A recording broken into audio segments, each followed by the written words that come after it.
नमस्कार साथियों, आज हम डिस्कस करेंगे सल्तनत काल के बारे में। 1206 से 1526 के बीच का जो काल है, इसमें रजिया सुल्तान, बलबन, जलालुद्दीन खिलजी, फिरोज शाह तुगलक, तैमूर लंग, सिकंदर लोधी, इब्राहिम लोधी और पानीपत का प्रथम युद्ध, इनके बारे में हम डिस्कस करेंगे और डिटेल से जानेंगे। रजिया सुल्तान का जन्म 1205 में दिल्ली सल्तनत के शासक शमसुद्दीन इल्तुतमिश के घर हुआ था। इल्तुतमिश के दो बेटे थे। बड़े बेटे की मृत्यु अल्पकाल में हो गई तो इल्तुतमिश ने छोटे बेटे को गद्दी दे दी, जिसका नाम रुकनुद्दीन फिरोज शाह था। वह काफ़ी लापरवाह और विलासी था। तत्पश्चात क्या हुआ कि जनता में विद्रोह हो गया। विद्रोह इतना बढ़ गया कि 9 नवंबर 1236 को उसकी और उसकी मां की जनता ने हत्या कर दी। तत्पश्चात रजिया सुल्तान 1236 ईस्वी में गद्दी संभालती है। वह बुर्का नहीं पहनती थी, वह पुरुषों की तरह रहती, पुरुषों की ही तरह वह पोशाक पहनती थी। वह एक सैनिक की तरह रहती थी। वह अपने जीवन का अंतिम युद्ध हार जाती है और वह उसके पति के साथ कैथल पहुंच जाती है। बैरम शाह के डाकुओं द्वारा 14 अक्टूबर 1240 में उसकी हत्या कर दी जाती है। कैथल में उसका मकबरा स्थित है। जैसा कि आप फोटो में देख रहे हैं, ये सिक्के रजिया सुल्तान द्वारा जारी किए गए थे। बलबन 1265 में यह सुल्तान बना। सुल्तान बनने से पूर्व यह हांसी का इकदार था। उसने मेवात क्षेत्र में अराजकता को समाप्त करने हेतु मेवातियों का दमन किया।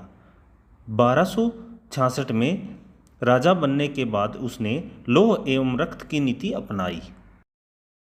फिरोज शाह तुगलक, उसकी धर्मांध नीतियों के कारण हरियाणा के कई क्षेत्रों में विद्रोह हुए।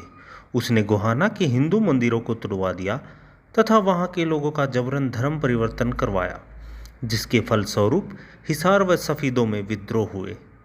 उसने हरियाणा में 3 नगरों हिसार, फतेहाबाद व फिरोजाबाद हरनीखेड़ा की स्थापना की।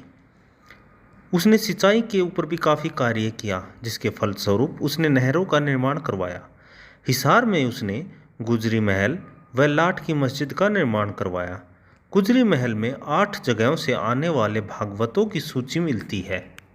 तैमूर लंग ईरान का शासक था। उसने 1398 में दक्षिण पश्चिम यानी राजस्थान की ओर से हरियाणा पर आक्रमण किया। उसने फतेहाबाद, सिरसा, हिसार, करनाल, कैथल, पानीपत पर होते हुए दिल्ली कूच किया। दिल्ली पहुंचकर उसने 10,000 लोगों का कत्लेआम किया। उस समय दिल्ली का सुल्तान नसरुद्दीन महमूद तुगलक था। नसरुद्दीन महमूद तुगलक राजधानी छोड़कर भाग गया। 1398 में तैमूर लंग कैथल के जाटों के मध्य जबरदस्त संघर्ष हुआ तथा जाटों की हार हुई। तैमूर ने सैयद वंश के खिज्र खां को दिल्ली का सुल्तान नामांकित किया।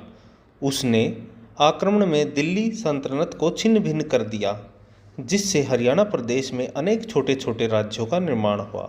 उदाहरण, कैथल में मोहन सिंह मंडार ने स्वतंत्र रियासत की स्थापना की। सिकंदर लोधी, यह भी धार्मिक कट्टरवाद से प्रेरित था। इसके धर्मांध अत्याचारों के कारण जींद व कलायत में विद्रोह हुए। इसने आगरा शहर को बसाया था, जो कि काफ़ी समय तक राजधानी भी रहा। इब्राहिम लोधी 1516 से लेकर 1526 तक सल्तनत काल का अंतिम शासक था। वह काफ़ी घमंडी व क्रूर शासक था, जिसके कारण पानीपत की प्रथम लड़ाई में हरियाणा की जनता ने उसका साथ नहीं दिया, जिसकी परिणति यह हुई कि वह युद्ध हार गया। पानीपत का प्रथम युद्ध 21 अप्रैल 1526 को मुगल बादशाह बाबर व इब्राहिम लोधी के मध्य लड़ा गया। इसमें इब्राहिम लोधी की हार हुई। इसके साथ ही सल्तनत काल का अंत हुआ व मुगल साम्राज्य की नींव पड़ी।